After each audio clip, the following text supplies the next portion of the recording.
Episode of the Weber State Weekly Football Show. We're a member of the Big Sky Podcast Network, and I'm your host, Colby Peterson. On the show tonight with me, I've got, from afar, a little bit away from Ogden, but always close to Weber State in his heart, the great Sean Lewis. Sean, how you doing, man? I'm doing great. Two things I need to talk about tonight. The Big Sky Conference just worked out a deal with Home Field Apparel to get They their did. old school conference logo. I ordered me one of those T-shirts. Can't wait for it to get here. I'm Looks gonna great. rock that when I'm up at the Big Sky Conference tournament this year. And then Little Birdie says the Wildcats might be making an appearance closer to we know, but I can't talk about that. I think I heard that too, but that might be on the DL. That's privileged information.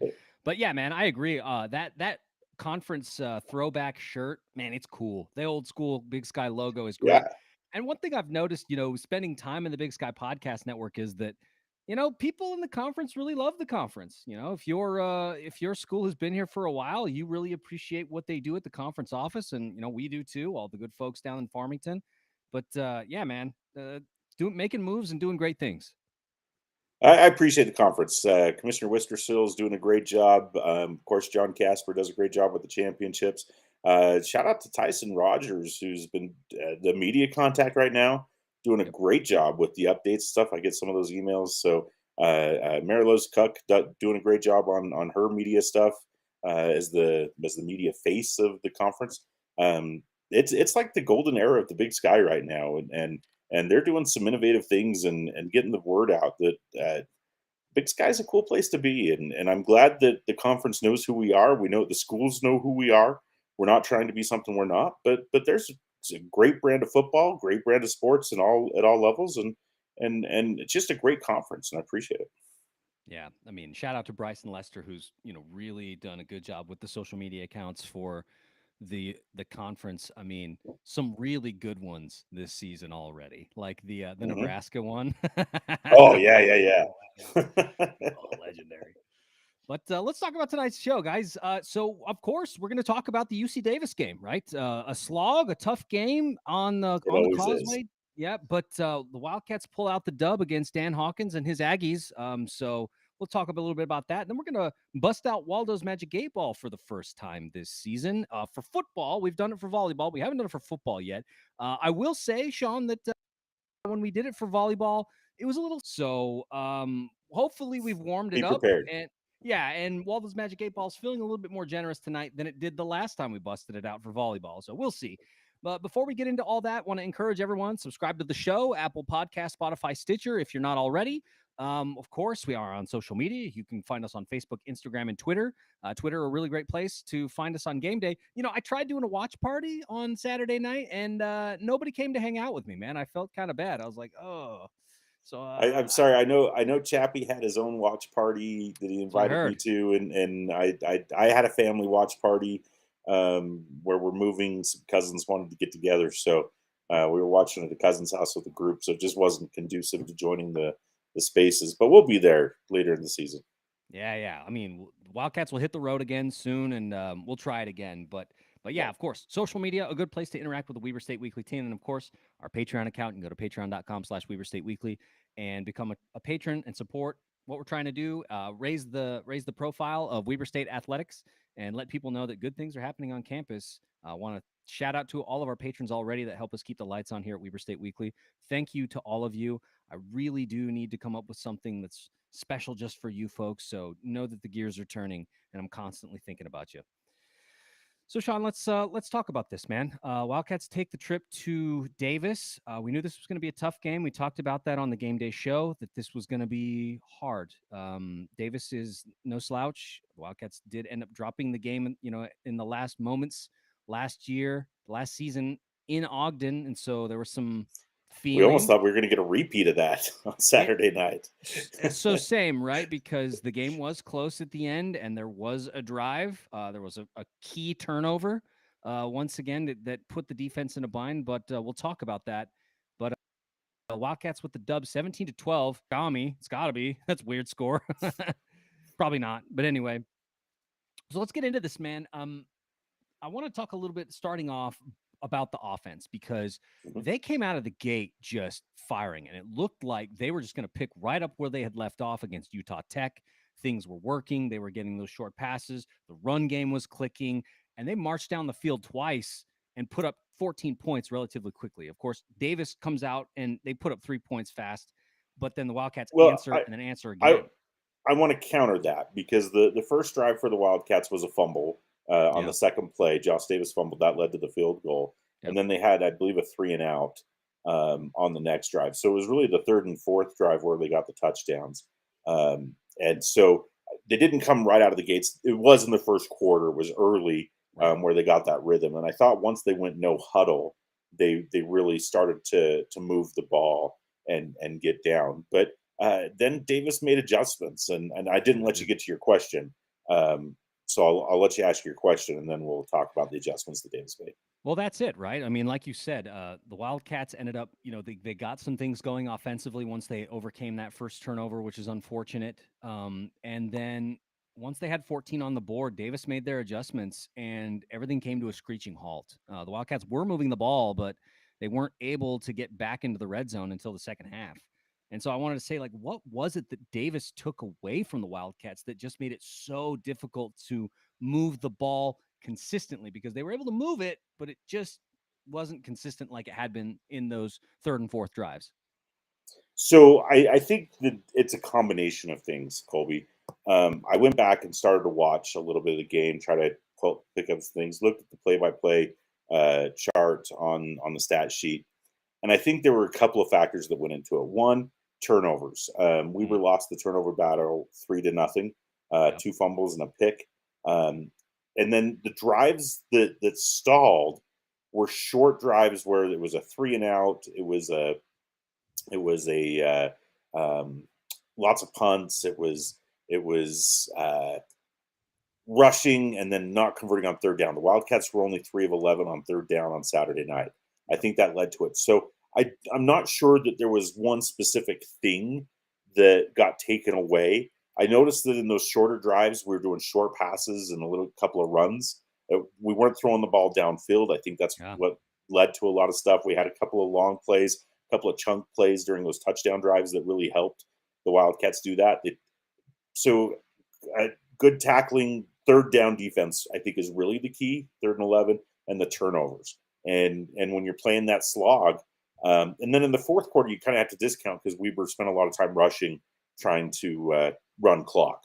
And Clock was so their I friend, right? They wanted to get yeah, rid so as I much as they think could. in a lot of ways it was just a multitude of things. I don't know that it was one specific adjustment that Davis made to take away the offense from Weber State. And in all reality, in my mind, and maybe this is video game me, I don't know, but if you're getting 250 yards, and I know we didn't hit that 250 yards passing and between 100 and 150 yards rushing for a game, I think that's the average of where you want to be at a balanced offense that Coach Mennel really wants us to be. And so I think that's the key. We were close to those benchmarks. We hit it in rushing. We didn't quite hit it in passing, if I remember my stats right. Um, Pulling them up here, it looks like we had 200 yards net, 201 yards net on the passing game, 155 yards net on the ground. exactly. So we were close. I mean, we hit it in rushing. We didn't hit it in the passing, but I think we were close enough that the offense was doing things. But the frustrating thing is fans, right? To be we want to score a touchdown every play or every drive. And so when we don't score a touchdown every drive, or we go 3 or 4 drives without scoring, that gets to be frustrating for us as fans. But I think statistically and in reality, I don't think the Wildcats um, uh, really gave the game away other than turnovers. And I don't think Davis did anything to win the game. They missed their field goals. They missed opportunities. And Weber had opportunities. We had a couple of interceptions that were right in our hands that we couldn't catch. Right. Very true. Yeah, Um, very true. so it's just a slog, and that's how it always is against Davis. And Yeah. we're not gonna see a 44-35 game against Davis. That is a defensive battle, and frankly, that's the toughest defense that Weber has seen Yes. all year. Yep. So you expect to see, we're not playing Utah Tech again. We're not playing Western Oregon. You're going to see some of those offensive numbers slide back down to the mean. Yeah, and I think that a key piece to Davis's scheme was that they made sure that they did not give up the deep ball.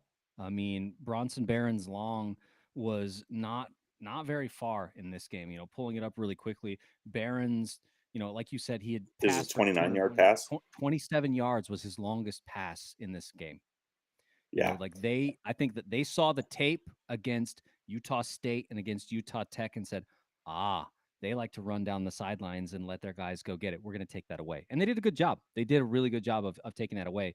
So then the offense has to readjust and say, okay, shorter chunk yardage, running the ball, of course, because Hmm. the Wildcats ran the ball relatively well. Like if you put up 155 yards on any team, you're going to feel pretty good about that, right?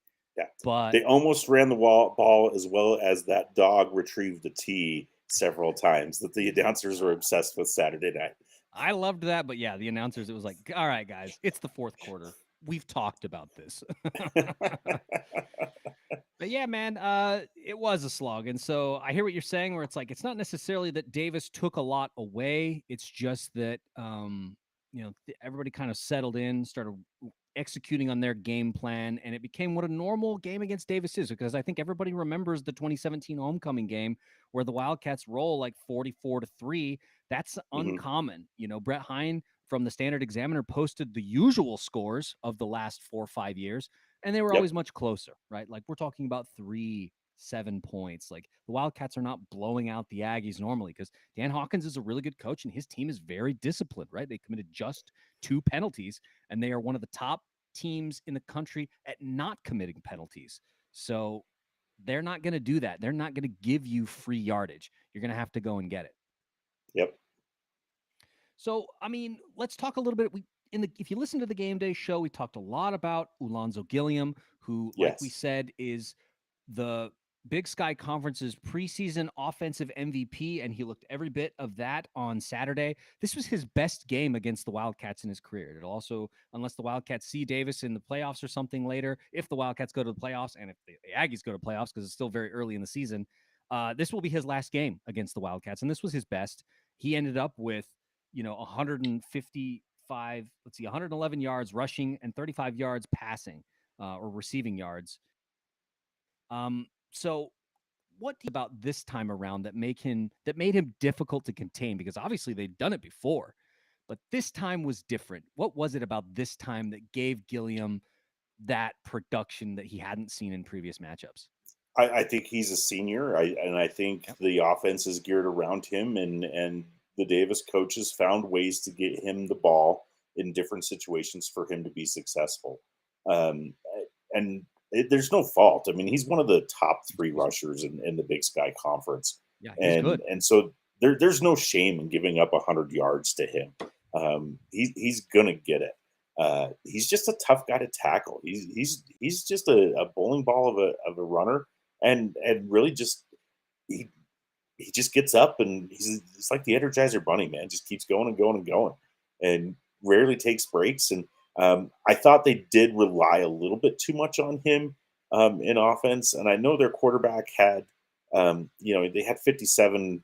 He's 39 and 57 A lot of passing, attempts. A lot of a attempts. lot of attempts, but it didn't feel like that. It felt like every play was to Gilliam, right? And Yeah, whether they were handing him the ball or, he was rushing out into the flat or like some kind of yeah, bubble screen on the outside where yep, they were going to, pitch it out to the edge and just see if he can get out there, if the backers yep. in the secondary can get him. But yeah, it did feel that way that like Gilliam was the spark plug for their offense and that occasionally they would switch out with the Larison kid or, Mhm. maybe they would try and find somebody else on one of their wide receivers because, CJ Hutton had a really good game and then Chaz Davis also had a really good game. But and then we should talk about McAllen Castles because I think there was some talk on Twitter after the game or even during that Castles was probably a legitimate NFL prospect because of his size at the tight end position. Yeah, Gilliam is He had what five they've catches got, for and they 22 yards. yeah. And You know, is that NFL quality? well, what I'm saying is just his body is probably His body enough that type is prototypical. I get you. scouts will look for that, right? This was not a good Yeah. game for him, but I also think that he had really critical targets. Some didn't go his way. If you remember the one that went awry in the end Hmm. zone, didn't find him. But I thought, I can't blame Davis for trying that because it was a good matchup. But Yeah. I think that for Gilliam, yes, he had a good game, but that's to be expected, like you said, Sean, with a guy with his level of experience, and as much as they ran it through. One thing I will say though is I don't think enough people are talking about the Davis offensive line because it gave Davis it gave Gilliam a lot of holes to run through against what I think is a quality defensive line on the Wildcat side, right? Like we've seen this line grow and really put pressure. We saw what they did against Utah Tech and how much pressure they put on. Hastings was not pressured very much in this game, Sean. Like the It O was line interesting. really kept him off. I listened to the game day show, and one of the things that you guys talked about was that Hastings wasn't going to beat you with his feet running north south, but when he would get east west and scrambling, that's where he was. That's where he'd get you. And watching that game, I keyed in on that, and that was essentially true. You guys hit that right on the head. That we were getting pressure, right? He was clean. I don't. The sad thing is they don't track hurries as a stat on the Right. stat sheet, and so Mhm. you can't see. Hey, he was running for his life so many times, but we didn't get to him. And I think Yeah. that's a criticism that we've had of the Wildcats in multiple games where they don't finish the getting to the quarterback. Now that may be a defensive strategy that they just want to bend, don't break. They're not trying to get the sacks. I love a good sack, right, and Of bringing somebody course. down, tackles for loss. Um, and I didn't see the tackles for loss on the team sheet.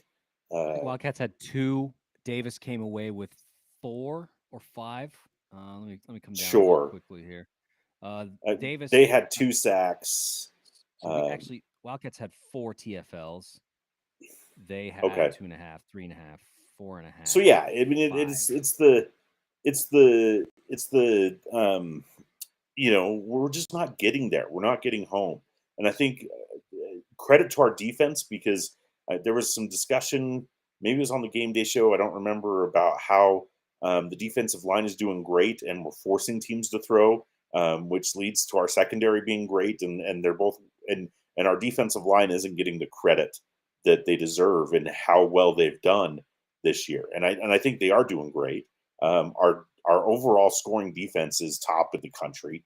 Our so it's just a matter of we're just not getting those big sacks that again as fans we want to see. But I think you have to look at the defense as a whole and say it's being successful. Yeah. I mean, the defense was the story in this game. And so, Very much yes, so. no sacks, bummer, but Hastings, by extending plays, he did create problems for the secondary because then, guys are off their routes and they're just ad-libbing and you're just trying to keep up with them and keep the window as tight as you can so that the ball doesn't find its way into somebody's hands. And there were some good PBUs and there were some catches, on third down Yeah, that I wish hadn't happened. You know what I mean? Because sure. of extension of those plays because able to go, like you said, Hmm. uh, north south. But like, I want to talk a little bit now about the Wildcats side of the ball and talk about running because, yeah, the offense did have its struggles. Like we said, Bronson Barron only able to pass for 201 yards on 30 attempts. But I mean, that was pretty good considering that like Miles Hastings passed for 256 yards on 57 attempts. So Barron was pretty efficient considering his long was only 27 yards.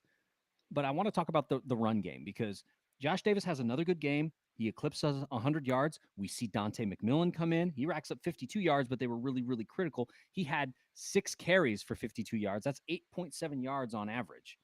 And Um, had one of the touchdowns. and when That was that the announcers had no clue that he was even in the game. Yeah, yeah, they messed up a lot of stuff. But so I think the question that I wrote in the notes, Sean, was will running the ball be key against some of these tough defenses? Because the Wildcats are going to see more tough defenses as the schedule rolls on. We know that Montana State is coming. We know that Montana is coming. We know that Sac State is coming. Even I think that, Eastern Washington can give the Wildcats some problems, or Portland State's secondary. Do you think that running the ball is going to be the key? Because, like we saw, teams have now found the blueprint. Unless the offense makes adjustments, it's going to be tough to to make adjustments and not get the pass taken away again. So back to relying on the running back room. So I get what you're saying, and I think the difference is shaking up the passing game. Okay. Bronson Barron and the 2 touchdown drives looked really, really comfortable, and they were running that no huddle, and they were getting to the line, and they were doing the quick outs and getting some plays, and really is when we stopped being able to get to the sideline when those adjustments were made that the offense stalled, right? But we still ran for 150 yards, which is what you would want out of any running game. Yep. So I think the running game is going to be fine. We're It's really good for the offense to see the tough slog that was this game, because they can go and say, okay, here's what didn't work. Let's find the adjustment to adjust their adjustments. And I think that we will see some adjustments. We'll see some wrinkles. And I'm confident, Colby. I know I was way excited after the first game. I really think the offense is starting to get Mickey Mental's offense, and I really think that they are. The longer we go into the season, the better the offense is going to be, and the more efficient they're going to be. And yes, teams have coaches that are going to scout us and figure it out, but so do we, and that's the joy of football, is figuring it out and putting in the different wrinkles. Um, I'm not as down the offense that I was earlier in the season, and I think it's just because of the comfort level. And Bronson Barron looks good when he's confident and throwing well. And give credit to our O line. Yes, we got sacked twice, but it didn't. It felt like when Bronson Barron was hurried, there were a couple of pump fakes that he did, and then he had to run for his life and stuff like that. It's all about those quick decisions and just following the progressions and getting it out, just like he's coached to do. So it's more the mental game for the offense and the passing game, in my opinion. Yeah, But I'm not because a coach and I'm no expert. but one of those broken plays was, a touchdown pass to Josh Davis, right? So kind of Yeah, shows yeah. Barron's maturity to say, okay, I need to get out. I'm going to roll out. I'm going to look down the field and see what's there for me. There's a bubble. There's an opportunity to think rather safely to Josh Davis. There wasn't like there was a DB there to kind of go after him, so he gets it. Davis is slippery. We know that. He's very tough in So the open field. so this goes back to our previous questions. Was it Davis that stopped the Wildcats, or was it the Wildcats that stopped the Wildcats? I mean, I think you have a really good point with the no huddle, right? Because I think back to the spring season when Hmm. if you remember, I think we were sitting close together when this happened. They Maybe. they were running like they did like no huddle, hurry up offense to Davis, and the Wildcats were Hmm. getting so much chunk yardage that Davis literally called a timeout the way you would in Hmm. basketball to slow things down. To slow us. Yeah, yeah. Yeah, and it was like the first time in my life seeing that in a football game. And so it's clear Hmm. that, like you said, when the Wildcats were going no huddle, of course, different offensive coordinators, but the speed didn't give the defense time to get set, and it did cause problems for Davis. And so that could potentially be a wrinkle that works in the future when you really need to get some yards and get down the field, or you're getting close to the red zone and you want to run something. Go no huddle, go hurry up, and just see if the defense can respond. And if they can't, great, 7 points. And if they do, well, good for them. Let's try something else. Well, and something else I think I want to put out into the ethos here, and I could be completely off base on this, but I wonder what I hope doesn't happen, and I hope the coaches that do watch and listen to our show are listening to this. I hope that our offense doesn't get reliant on the defense coming through for them, right? Sure. Because our defense is stellar. Defense is tops in the country. This is probably the best Jay Hill defense we've ever seen That's what he said. He at said Weber that State. too. Yeah, yeah. So this is by far the best defense we've had at Weber State in a long time, And that's saying if ever. something. Yeah, and so so it's if I could use the Utah Jazz, right? We got the Jazz got criticized because they had Rudy Gobert cleaning up all the messes that the wing players letting guys through like a sieve, right? Yep. And Yep. not playing defense, right?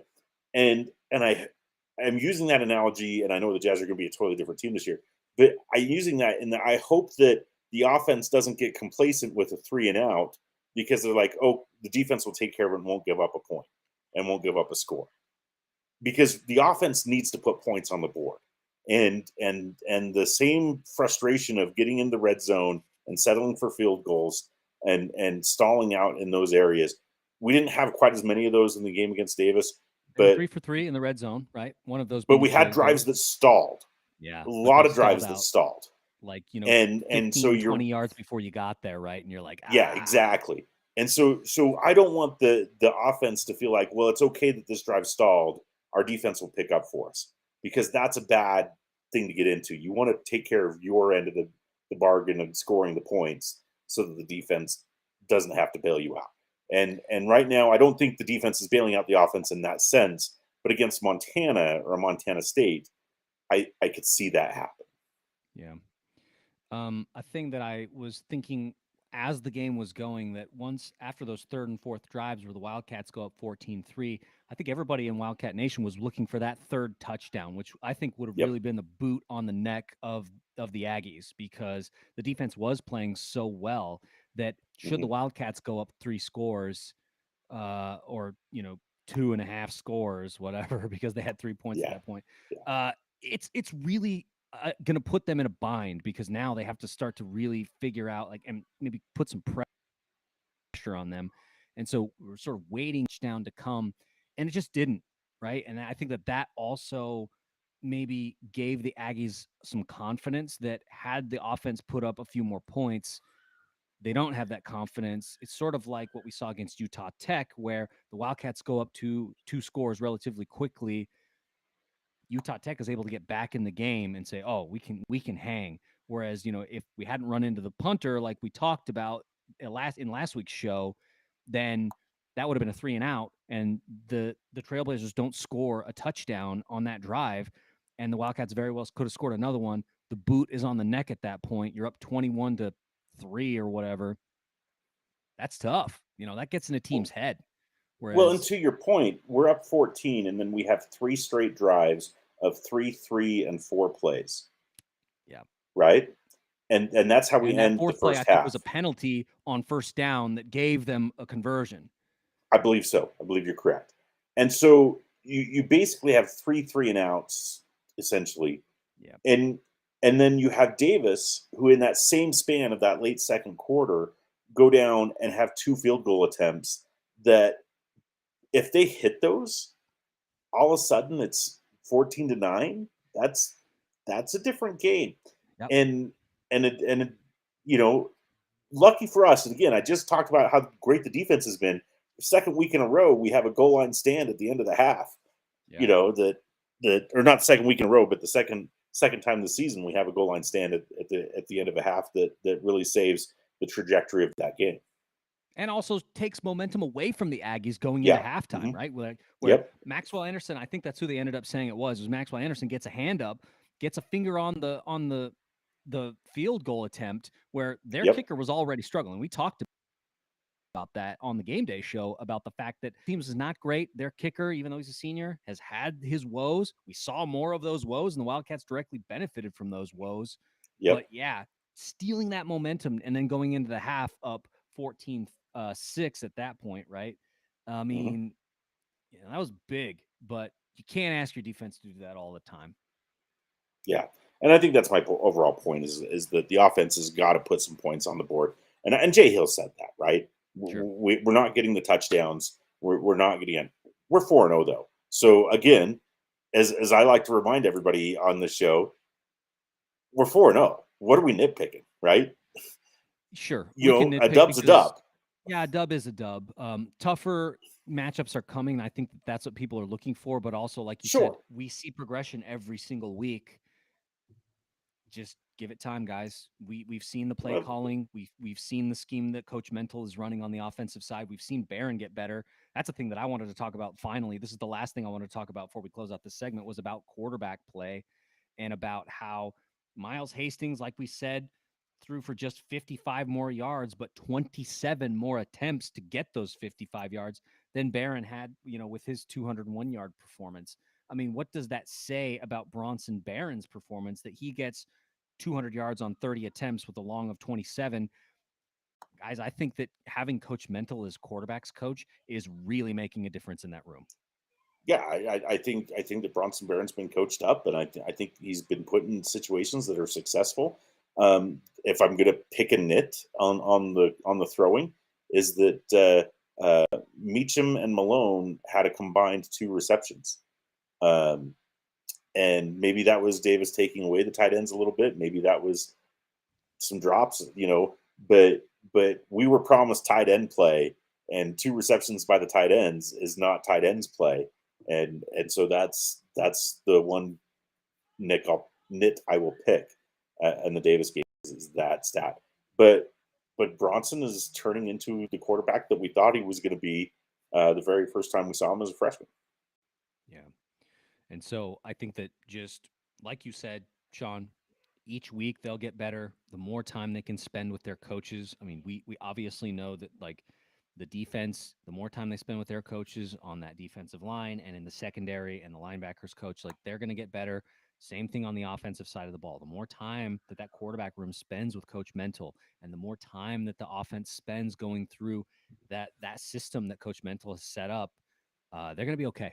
They really are. Well, and one last point, Colby. I think the idle week comes at a good time. You're Yeah. 4-0.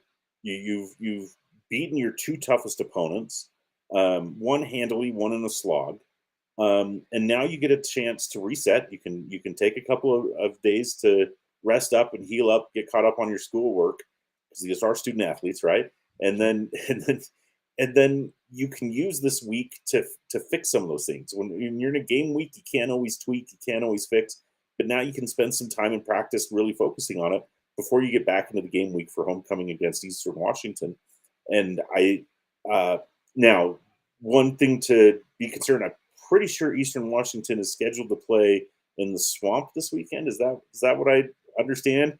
And yet Yeah. we've got a hurricane What, coming through. yeah. Weather So permitting. Yeah. weather permitting, and Florida's not coming to Cheney because that's not going to happen. You're more than Nope. likely to see that game played at Georgia Tech or something like that. Yep. But I I hope that selfishly, I hope that Eastern Washington actually has to travel out there and that it doesn't get canceled before they make the travels, just so they have the wariness of travel and preparation Yeah. Because, like rather you than a said, free idle week. yeah, that's a tough matchup. You know what I mean? And obviously, Florida, they were out here in Tennessee last weekend, and they dropped one in Knoxville to the Great game. Vols. Watched But watched a bunch of that.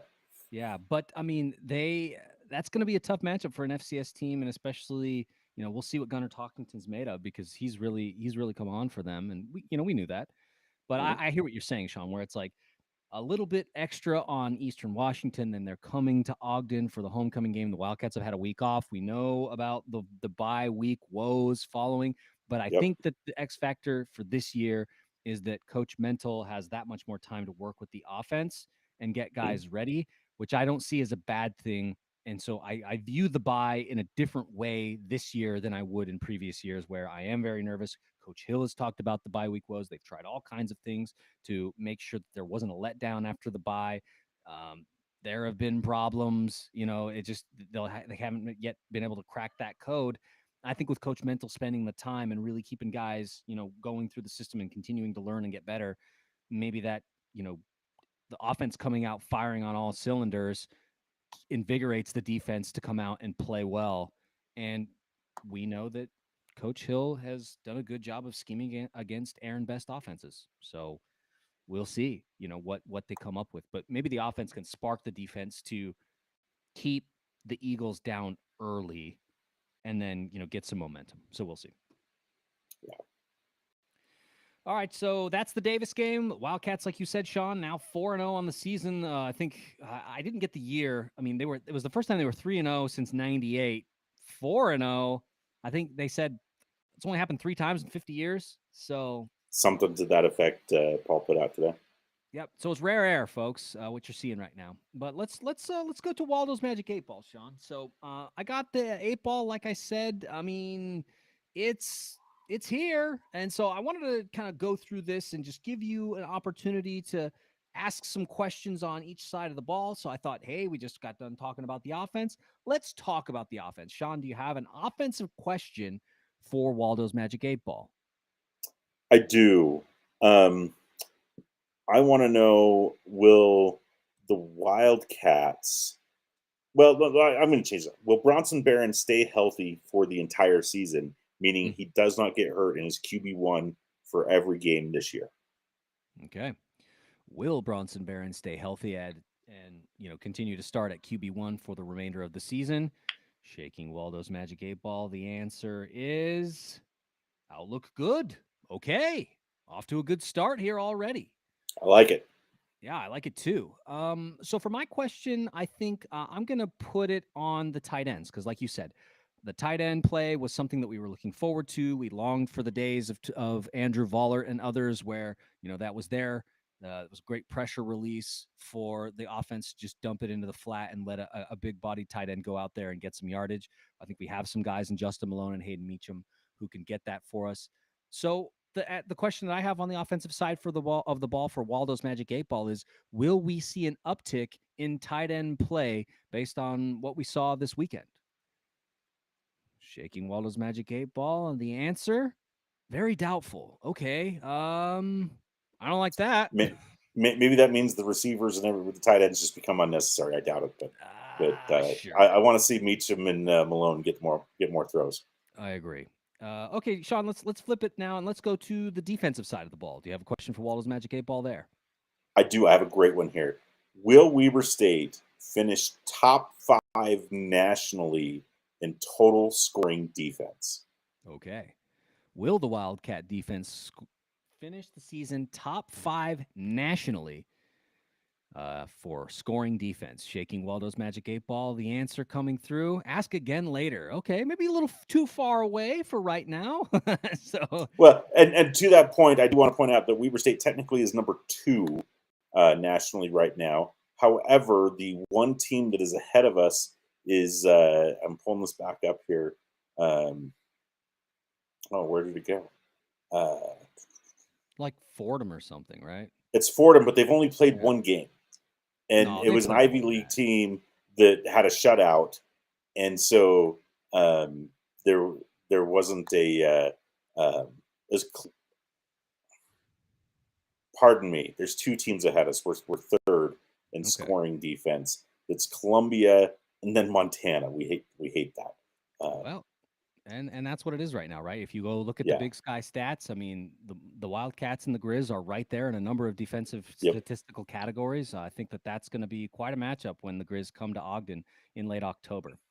So, my question on the defensive side of the ball for Waldo's Magic 8 Ball is this: we talked about trying to get home a little bit more. I think that if the Wildcats are able to crack the code on getting to the quarterback a little bit more, it's going to breed a lot of success because, like you pointed out, Sean, Wildcats lose the turnover battle in this last game against Davis 3-0.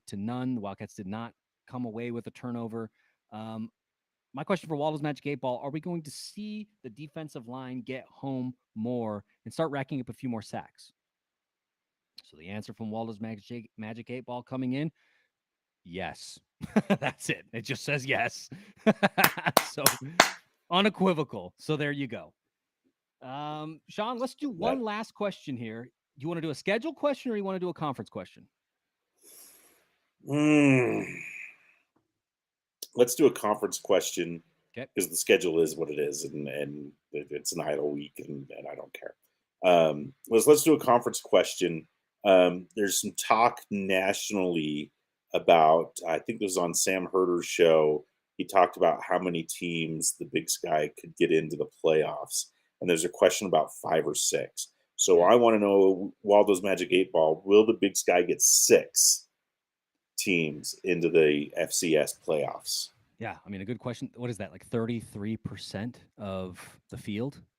It's I 18. think they upgraded to 24. It's So 25. Yeah, so that'd be yeah. 25% of the entire field coming from one conference. So let's ask: will the Big Sky Conference get 6 teams into the FCS playoffs? Once again, an unequivocal yes. So there you go. There's your answer, Sean. So Idaho's got a chance. Ah, Go man, Vandals. No. they're on the rise. I'll say that. I mean, and Yeah. Vandals it's good to looking see the really good Vandals this on the year. rise. Yep, I like to see it. My question, really quickly, for a conference question is going to be about, I think, maybe the bottom of the conference. So some folks on Twitter called the game against Northern Colorado and Idaho State the toilet bowl too. We knew that was going to be a tough game because neither team is really playing super well right now. And so my question is this: I think that the conference is very heavy on the top and very heavy on the bottom in terms of badness. Like, the teams on the top are really good and the teams on the bottom are really, really bad. Waldo's Magic 8 Ball. Will we see improvement in the bottom of the conference as the schedule wears on? So, shaking Waldo's and Magic 8 Ball, the question is, better not tell you now. So, sorry if you're an Idaho State fan, that's not good for you. It doesn't look good in Pocatello, according to Waldo's Well, Magic 8 that's a Ball. question, Colby. What defines better as we get into conference season, I right? mean, If you want the bottom of the conference to be better, they got to start winning the out of conference games. but I also think that, like, you need to be competitive in some of these games. Like, Sure, Idaho sure, State okay. went to Greeley this weekend and let Dylan McCaffrey look like a quarterback who belongs in the top half of the conference. He's not Which that. is why his dad plays him. Right. And so that's a mistake on Idaho State's part when you look at other teams like Houston Christian, now not Houston Baptist anymore. They just announced the change. They shut McCaffrey down. They had to bring the Sermon kid in, and he did much better. But still, McCaffrey has not really had a good showing until Saturday when the Bengals went to Greeley and they let it happen. So you have to be more competitive if you want to move up the ranks. And of course, it's a first year coach, blah, blah, blah, whatever. But I just think that the bottom of the conference needs to come up if we want to really start talking about the Big Sky as, if we want to start talking about ourselves the way the Valley talks about themselves, right? So who's the scarier team that's below 500 right now, Eastern or Davis? Because Uh, Eastern's 1-2 with a trip to Florida pending. yep. Davis is 1-3 with a loss to Weber. It's Davis, because they have held tough opponents to very close games. It just hasn't happened for them, right? They've played Cal Yeah. and lost. They played South Dakota State, who's the 2 or 3 team in the country. You decide. They lost in a close game. They play the Wildcats in Davis and they lose a close game. I can't remember who's going to Davis this weekend, but I feel bad for them because they're going to come out with their hair on fire. Like, it's gonna be really, really tough on that team because they're gonna be super hungry. Well, Davis is at Montana State this Okay, weekend. so they're up in Bozeman. The Yeah. Bobcats are probably gonna have a tough go with that Davis defense. I'm gonna be Well, honest. and Montana State, Eastern took them 35-38, right? I mean, Telling that was Malott a will be close out of game. that game, they announced today, because of his injury on Saturday. Yeah. And we already Interesting. know that, Davis can take the pass away. So if they take the run away, I don't know where Montana State gets their offense. Well, we're getting ahead of the conference game day show this weekend. Yeah, so we'll talk more about that. Yeah. We'll drop a bye-week game day show where we'll just talk more about what's going on in the conference. But let's look up the upcoming schedule, folks. So like we said, Idle this week. You should go, though, on Friday to University Broiler at noon. Wildcat Fan Lunch is going to be happening there. So Wildcat fans converging on University Broiler, which is a great establishment. Love their food. Great supporters of Weber State. Wildcat fans will be there at noon on Friday to hang out and talk some Wildcat sports. So be there. Then next weekend, it's homecoming week. We're going to be playing the Eastern Washington Eagles, taking a trip to Ogden to face the Wildcats on October 8th. That game will be at 6 p.m. It'll be the last night game of the year. But you can get your tickets at WeberStateSports.com. Really sad. Homecoming is one of my favorite traditions on campus. I love homecoming.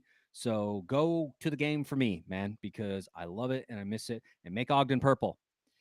Then Saturday, October 15th, Wildcats taking the trip up to Portland State to get some revenge, hopefully, after what happened last year and Davis Alexander. He's not there anymore, so we'll see what happens. That game, 3 p.m. Mountain Standard Time, ESPN Plus. Then the following week, another road trip up to Bozeman at Montana State, 1 p.m. Mountain Standard Time, ESPN Plus. My understanding is a number of Wildcat fans are going to be taking the trip to Bozeman for that. Then Saturday, October 29th, the two heavy hitters in the conference will face each other. Montana will come to Ogden. The Grizz will face the Wildcats at Stewart Stadium, 1 p.m. Mountain Standard Time. Tickets at WeberStateSports.com. Go to the game, guys. Grizz fans are going to show up. So go to the game and be loud. Be louder than they are because they're going to be there and they're going to be loud because their team's good this year. And that's the upcoming schedule. So we'll wrap up the show. Email WeberStateWeekly@gmail.com, Facebook, Instagram, Twitter, and Patreon. We already talked about. Got the blog. We're working on our grades for the week right now, and so they might be out by the time you listen to this. Check the blog, WeberStateWeekly.com. Sean, want to thank you for taking some time to chat with me tonight about Weber State football. Best of luck this week. If you have the time to make it up to the lunch, I know I won't be at University Broiler Grill. I got to work on Friday, but I'll be there in spirit with all y'all. That's always a fun time. If I were in Ogden, I would definitely be there. Yeah, I will say I have heard that a very special guest is going to be showing up. So if you want to know who that special guest is, I would just show up to University Broiler and see who happens to pop in. So we'll wrap it up like we always do, Sean. Weber State. Great. Go